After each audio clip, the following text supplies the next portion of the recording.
Hey there, welcome back to The Truth Is Somewhere, where we talk about conspiracy theories and other things in that vein. Today I want to start things off a little bit different and talk about the new Patreon that we just launched. See, we really enjoy doing this show, and we'd like to do a little bit more of it. And by becoming a Patreon and donating a little bit to the cause of our show, it'll allow us actually to do more with this. Better mics, better setups, you know, the standard stuff. And with that being said, being a Patreon or a patron on our Patreon, it has some bonuses.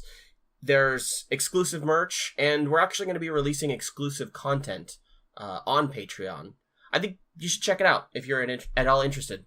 Yeah, and you'll get access to a special Discord chat, so you can talk about episodes with Corey and I, or you can really talk about anything that you want to talk about on Discord with us and other listeners, and we're talking about maybe doing non-conspiracy theory stuff as bonus episodes. We're talking about maybe doing some swap episodes where Corey does the research and I do the reacting. So it's going to be a lot of fun, and we want to do more, and we want to do better, and we want to give you everything that you deserve out of this podcast because we're having a blast with it. And we just want to keep going, and we want to make it the best that it possibly can be. So if you're at all interested in that, you can find us over on Patreon at TTIS Podcast, just like everything else. And with that, I think we can get started with your regularly scheduled programming. So what are we talking about today? We are going to talk about the Sodder children disappearance. Oh. So, let's just jump into it. On Christmas Day of 1945, George and Jenny Sodder and 9 of their 10 children, the 10th child was away in the army, lucky him, woke up to a house fire around 1 a.m. in the small town of Fayetteville, West Virginia. George, Jenny, and 4 of their children were able to escape, but the other 5 children supposedly remained in the house through the blaze. Okay. George broke a window and tried to save his 5 children, but he couldn't see anything from the smoke and the fire that had taken over all of the downstairs of their house. Man, this sounds like the setup for a really complicated math problem already. It kind of does, doesn't it? Yeah. George assumed that Maurice, Martha, Louis, Jenny, and Betty were stuck in 2 bedrooms upstairs, unable to get down to the staircase that was now engulfed in flames. George ran back outside and planned to reach the children through the upstairs windows, but the ladder he kept leaned up against the house had mysteriously disappeared. Interesting. Dun, dun, dun. Bum, bum, bum. Yeah. And then George also had 2 coal trucks because he had a coal hauling business. And he decided that he would drive one of those trucks over and climb on top of it to get access to the windows, but both trucks had run just fine the day before, and now, in the moment of crisis, neither of them would start. Okay, so It sounds like this is all a setup to kill some people. Doesn't it? Yeah. Okay. George's daughter, Marion, ran into a neighbor's house to call the fire department, but got no operator response. Mm-hmm.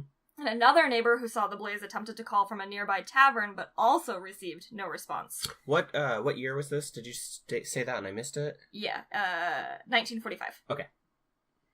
So they were still plugging into operators at that point, I would imagine. Which is why they got no operator response. Mm-hmm. Just trying to set a picture in my head. And then that neighbor got frustrated and drove into town to find the fire chief, F.J. Morris. And Chief Morris initiated a phone tree to call the town's firefighters, because it was kind of like one of those volunteer firefighter departments where nobody was just hanging out in a firehouse. Mm-hmm. So because of this, the fire station was only 2.5 miles from the Sodder's home, but the firemen didn't arrive until 8 a.m. So it's been 7 hours. Okay, so the house is burnt down. Yeah, so the home is it's smoking ash. There's nothing left. Yeah. George and Jenny assumed that their 5 children were dead. Yeah, makes sense. But a cursory search of the rubble turned up no remains. Interesting. Yeah. So 4 of their children got out. Yes. And 5 of them are missing. 5 of them are missing. Okay. Presumed to be in the house. Okay. Chief Morris suggested that the blaze was hot enough to have completely cremated the children. However, cremation takes temperatures of 1400 to 18 degrees Fahrenheit and roughly 2.5 hours. And according to witnesses, the Sodder's house was destroyed in 45 minutes. Yeah, bones are tough. Bones normally survive most fires. Yeah. Like, it's not a furnace, so a lot of that heat from the house... It's not staying. Is leaving, yeah. Yeah. Dissipating is the word I'm looking for. So, I would imagine, maybe in the center, where all the coals would be. Yeah, but if they were upstairs, they wouldn't have been in the center, where all the coals would be. Probably not. No, I think that what sounds at this point in the story, and I know I haven't heard everything yet, what sounds likely is that they probably got out through a back window or something. Sure. So a state inspector attributed the fire to faulty wiring, and 5 death certificates were issued for the children for either fire or suffocation, because obviously they had no bodies, so they didn't know. Yeah. George covered the basement with 5 feet of dirt, intending to create a memorial for his children. So no one was going to go in and do a bigger search for, like, small bones, because he just covered the whole thing. Oh. Yeah, which is kind of, like, why would you do that? Because Why? at this point, they were still assuming that their children had died. Okay. Like, they were trusting that the chief was correct in saying Children are dead. that the children were dead, and it was probably hot enough to have cremated the bodies, and they have just lost 5 of their children. Maybe they found one of those wormholes, those vortexes. Yeah, like, steel planes and stuff. Maybe they did. Maybe somebody wished on those, too. Yeah, maybe. So eventually, George and Jenny become convinced that their children are still alive. And there's a whole bunch of reasons for that, so I'm going to give a little backstory on George. Okay. And he had originally immigrated to the United States from Italy as Giorgio Sodder at the age of 13. And he built his life from the ground up in the U.S. and married Jenny before settling in Fayetteville, which had a small but active Italian population. So there's a very active Italian immigrant population there. Can relate to. Yeah, exactly. And so it's kind of like this home feeling in a small town. County officials described the Sodder family as one of the most well-respected middle-class families in town. George was known for his strong opinions on pretty much everything, but refused to talk about his home life in Italy. Okay. Alright, now we're gonna get into the weird stuff. Alright. In the fall of 1945, a stranger appeared at the house asking for work in George's coal hauling business. The stranger wandered to the back of the house, looked at 2 fuse boxes, and told George that those were going to cause a fire someday. George found this particularly strange, seeing as he just had the wiring inspected by the local power company, and it was fine. Yeah. And then also in the fall, a door-to-door insurance salesman became angry when the Sodders turned him down, and the Sodders claimed that he yelled, "Your goddamn house is going up in smoke, and your children are going to be destroyed. You are going to be paid for the dirty remarks you have been making about Mussolini." Wow. From the insurance salesman. Door-to-door insurance salesman. Well, I mean, have they been saying things about Mussolini? Yes. So George did have very strong negative opinions regarding Mussolini. Okay. And he had been in several arguments with other Italian immigrants in the town, but at the time he hadn't taken the salesman's threats You'll have to seriously. refresh my memory. I've heard of Mussolini. Dictator. I don't remember who that is. Yeah, he's an Italian dictator. Okay. A lot of people actually, funny enough, compare Trump to him. Oh, so, really? Yeah, a lot of people do. Interesting. No pineapple on the pizza. I mean, pizza as we eat it is definitely not Neapolitan pizza. It's not the same kind of pizza. Anyway, whatever. Moving on. The older children had also noticed a man parked on the highway watching the younger children come home from school just before Christmas. So there's somebody watching them. Okay. Now, are all these are different people, though, right? So yeah, the guy that came to ask for a job is a different person from the insurance salesman. Okay. But they've both alluded to fires, which is very strange. Right. Sounds like a sign. Yeah. And around 12:30 a.m. on Christmas Day, so middle of the night, Jenny was awoken by the telephone in George's office.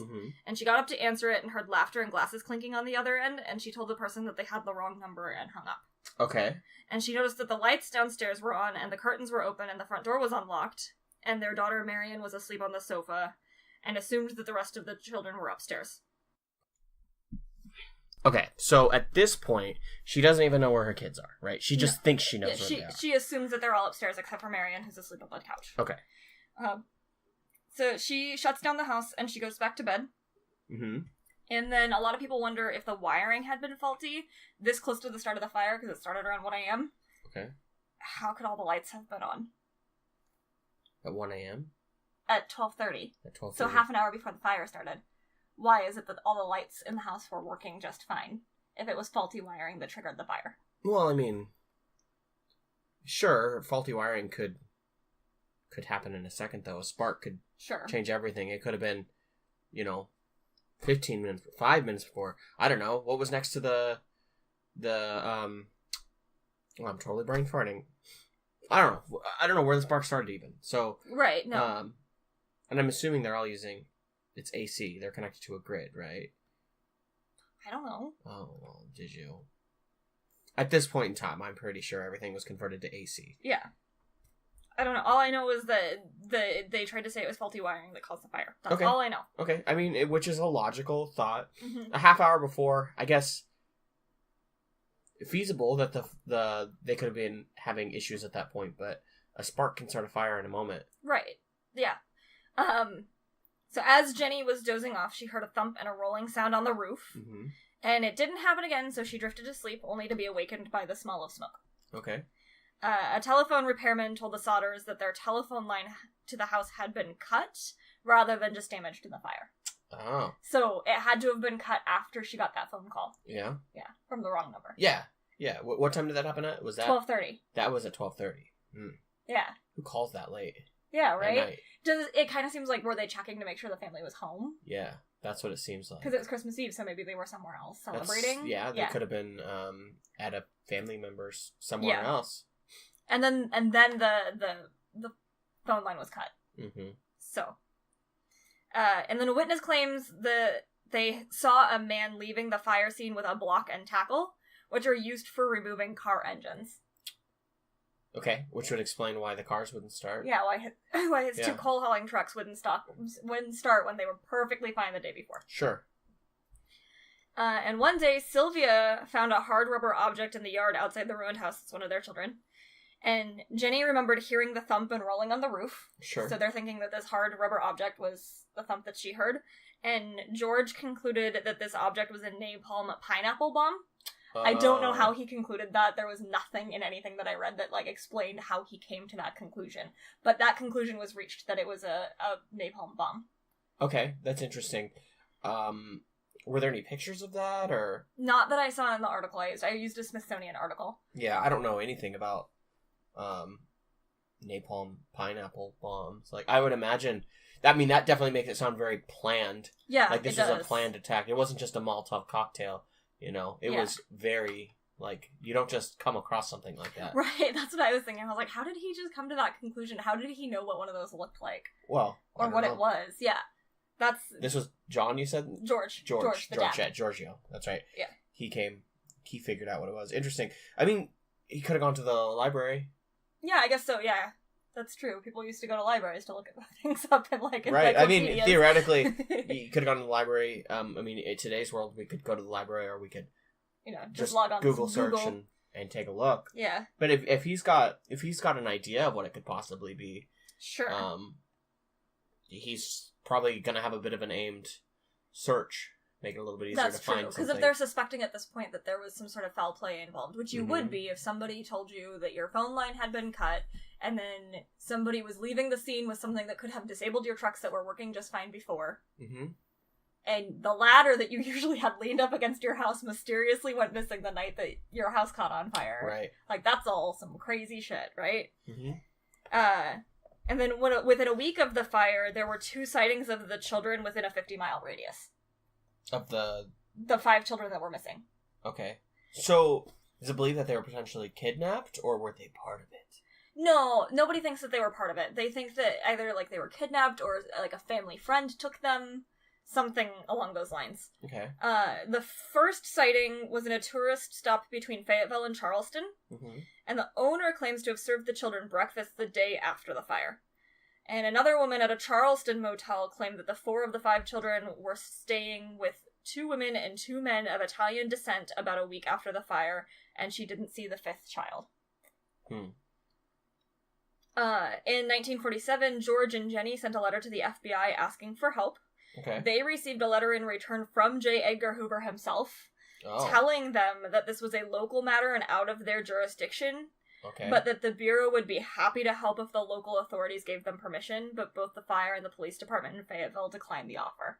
Wow. Yeah. Interesting. Because they had just written it off as, the kids were incinerated. Yeah, the city probably is looking at it as, look, you are putting way too much into this. Yeah, and it's understandable that people would maybe go a little overboard, because those are 5 of your children. Right, I think that's completely understandable. Yeah. We were just having a conversation about this kid in a school shooting, and the dad saying that the kid that did the shooting is the victim because he was the one that was bullied. Right. And I was saying to you that I can understand while the father is obviously wrong. Wrong. Yeah. Not that the kid wasn't a victim, but that his victim, he's a much lesser victim. Right. Yeah. But why his dad would then be fighting for his child, because that is his child. Like, it is his biological duty to make sure that his child is 100% taken care of. And just letting your kid, go to prison is not a great way to, win Dad of the Year. That's true. You're right. So, the Sodders are totally winning Parents of the Year, though, because they are doing everything they can to find out what happened to their kids, because they are not happy with the answer that they were just incinerated. Good. Because Jenny has talked to people who work at crematoriums, and, the people at the crematoriums have told her it's just not possible. Okay. Scientifically, as long as the fire burned and where it was burning, there's no way it got hot enough for long enough to have incinerated fully. Right, like steel beams. Sure, we'll get to that later. Uh-huh. So the Sodders turned to a private investigator, C.C. Tinsley, and Tinsley discovered that the insurance salesman that had threatened George was also on the coroner's jury that decided the fire was an accident caused by faulty wiring. Oh. So that's weird. Yeah. That's a little weird. And Tinsley also got a story from a minister who claimed that Chief Morris had confided in the minister that he had found a heart in the rubble of the house and had placed it in a dynamite box and buried it at the scene before telling the family he found no remains.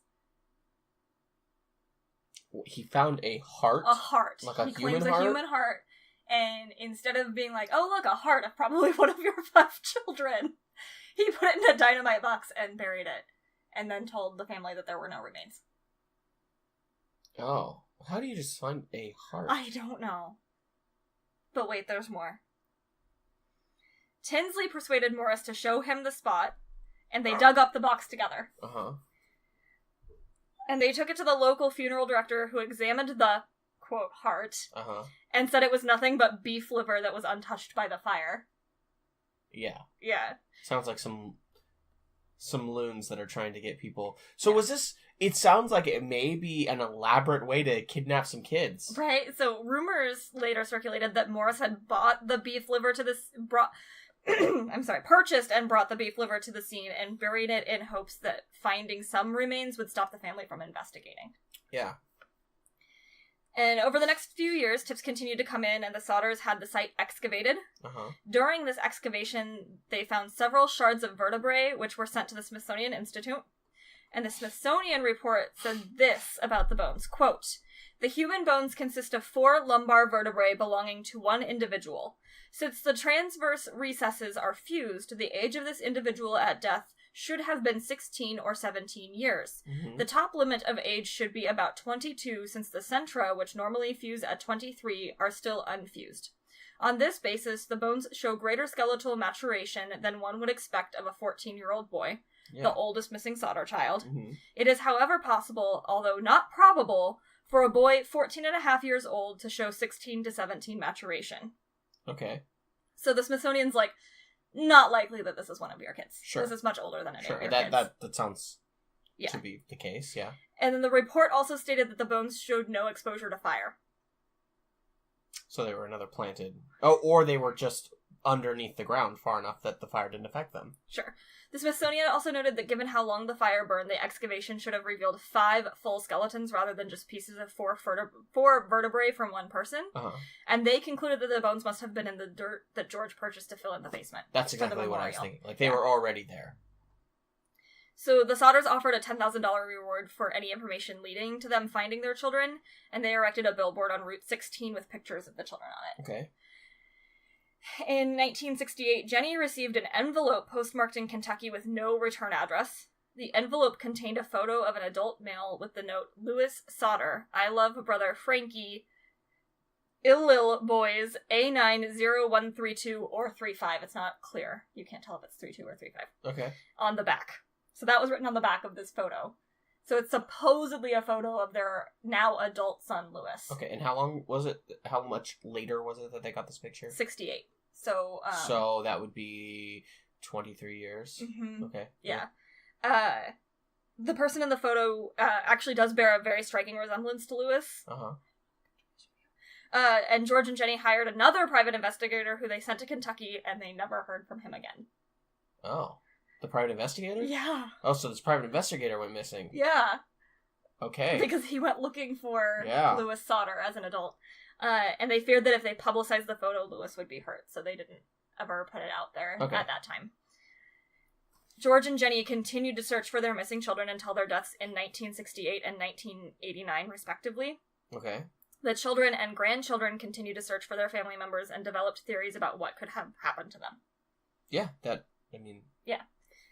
So most of the theories link back to the mafia somehow, because remember, it's an Italian Italian town. And the mafia had a big Italian tie. Yeah. And because George had been known to speak so poorly of Mussolini, they think that possibly the mafia went after him for speaking poorly about Mussolini. Okay. I don't know why they would only steal 5 of the children, though. Like, why not take all of them? Maybe they only wanted the really young ones, because the rest of them were older teenagers. Right, maybe they also only wanted the easy prey. Maybe. And so people are, like, there's a lot of weird things, because remember, Marion was asleep on the couch. Mm-hmm. So how did somebody get those kids out of the house without waking Marion up? They were upstairs, right? There's a question, yeah. Presumed upstairs, right? Presumed. And there was a ladder. Sure. A very sneaky individual with a cloth full of chloroform. Or the kids knew them. Yeah, but how old were these kids? I don't know. The oldest one was 14. So definitely, at least the oldest one, because the rest of them we don't know. Mm-hmm. There's no way a 14-year-old child is going to be like, yeah, okay. Well, maybe he will. Maybe he will just follow someone out of a window. Yeah. But I really think that if someone's being sneaky and like, shh, come with me, they're probably not just going to climb out the window. I don't think they would. Maybe they would. Maybe some parent out there, is going to completely disagree with me. Or maybe...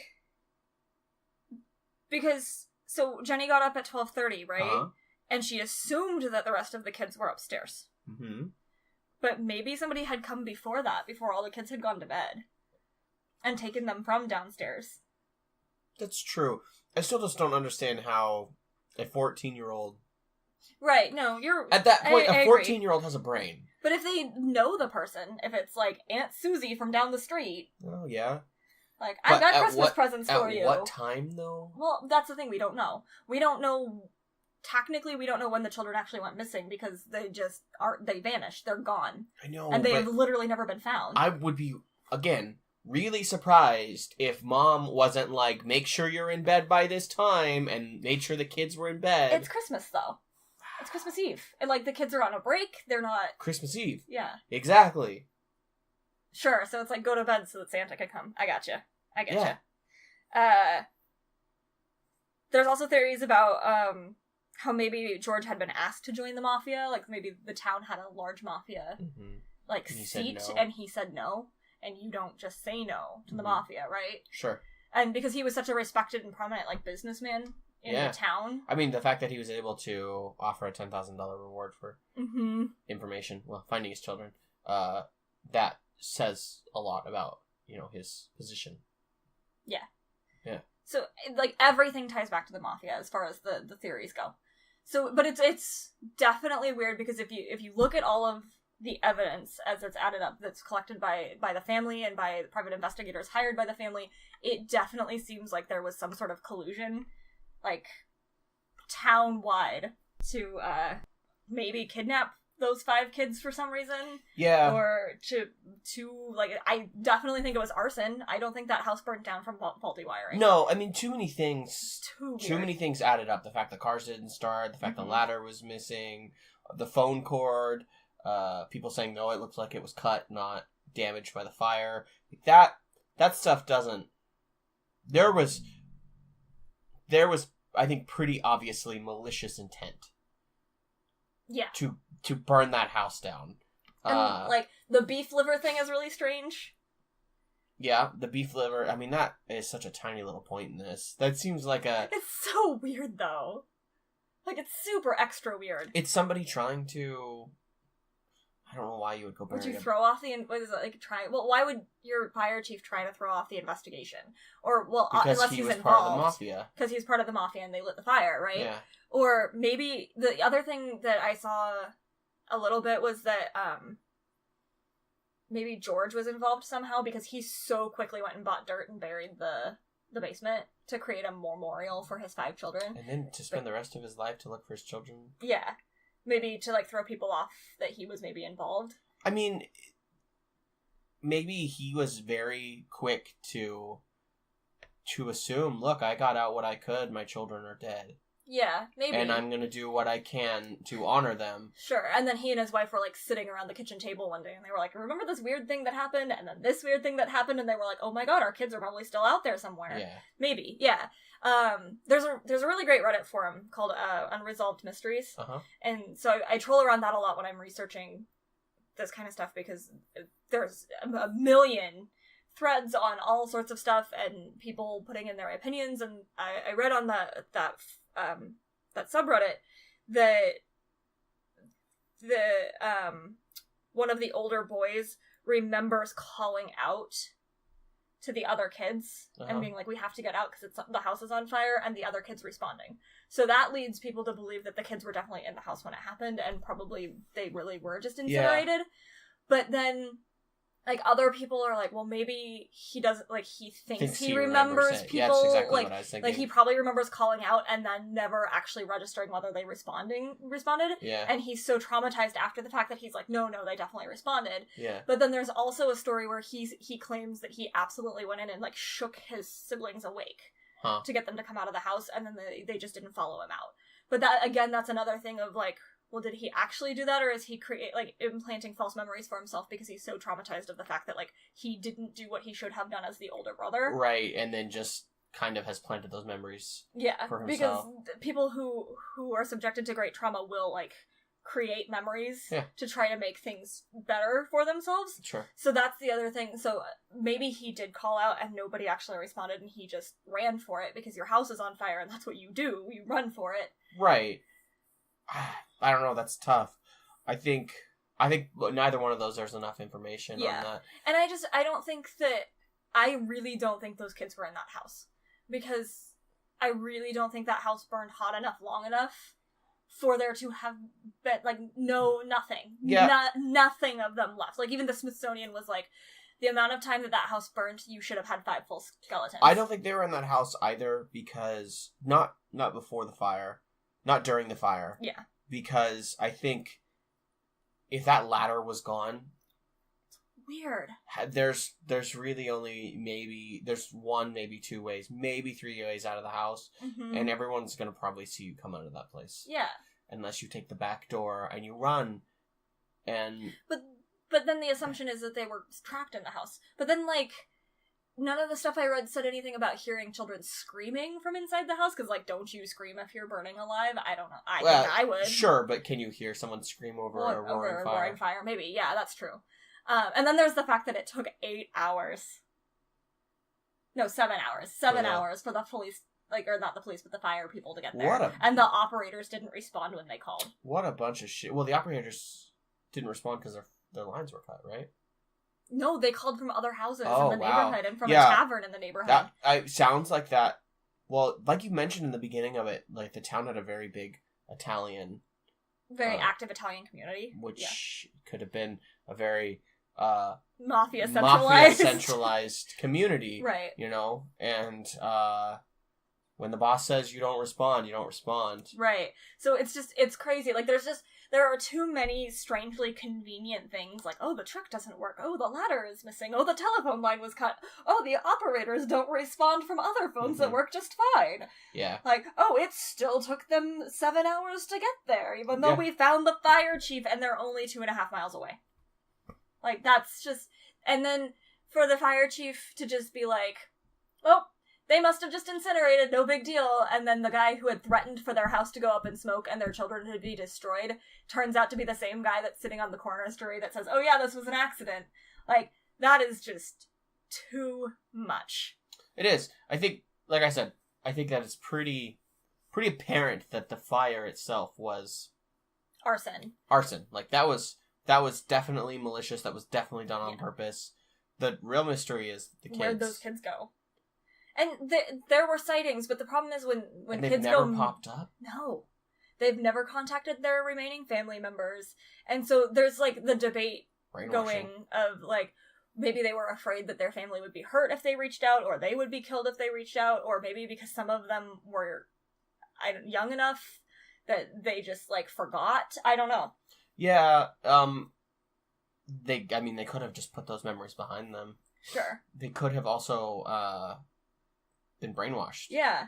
I mean... Well, Stockholm Syndrome's a thing. Yeah. Yeah, exactly. So... and they were just told, for the rest of their lives that they did it to protect them. They did it because your parents are horrible, and they said it enough to them that they started to believe that their parents were horrible. What really sucks about this is that there's a really strong chance that all of them are dead now anyway, and we'll never know. Well, we will never know the truth about this because there's only one of the other children left that's still alive, and she was 2 at the time of the fire. Oh, yeah. So there's a really strong possibility that, like, this is a mystery that will be unsolved for the rest of forever. And there's definitely... the 4 kids, they're all but one of them are dead now? All but one of them is dead. How are they dead? They can't be that old. I mean, old, for sure, but... Well, they were children in 1948.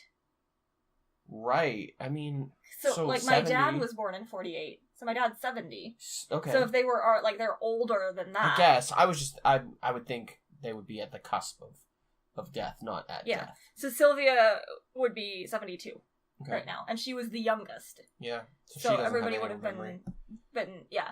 What she, like, remember, because there's interviews with her, and she remembers, like, staying up and talking with her dad about what he thought might have happened, because this consumed the rest of George and Jenny's life. This consumed them literally for their, and that billboard stayed up until they died. Like, it's been taken down now, but there was a billboard in this town on the highway, $10,000 reward, and had pictures of all the children. Like, which is just, it's really sad. It's pretty tragic, yeah.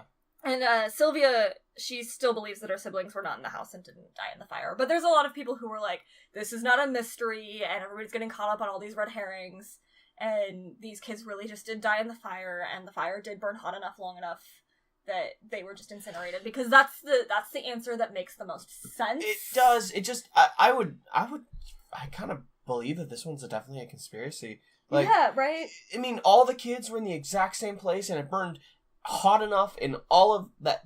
Like, it just seems too... For 5 full sets of skeletons to be completely incinerated? Yeah, it's too convenient for 5 full sets of skeletons to just be completely incinerated. Like, nothing else was found. The only bones that were found were ones that were probably in the dirt that George brought in later. So... Yeah, which the Smithsonian... Words are hard. Words are hard. Which they said were likely not his children.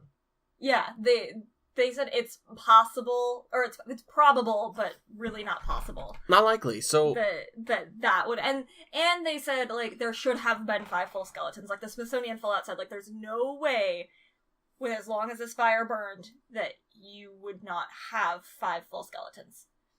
Yeah, Yeah. You got me on this one. I know. That was the thing. I was reading this one and I was like, obviously this was arson. There's just no way in my mind that all of these weird little things that add up, that this wasn't them intentionally burning this man's house down. Yeah.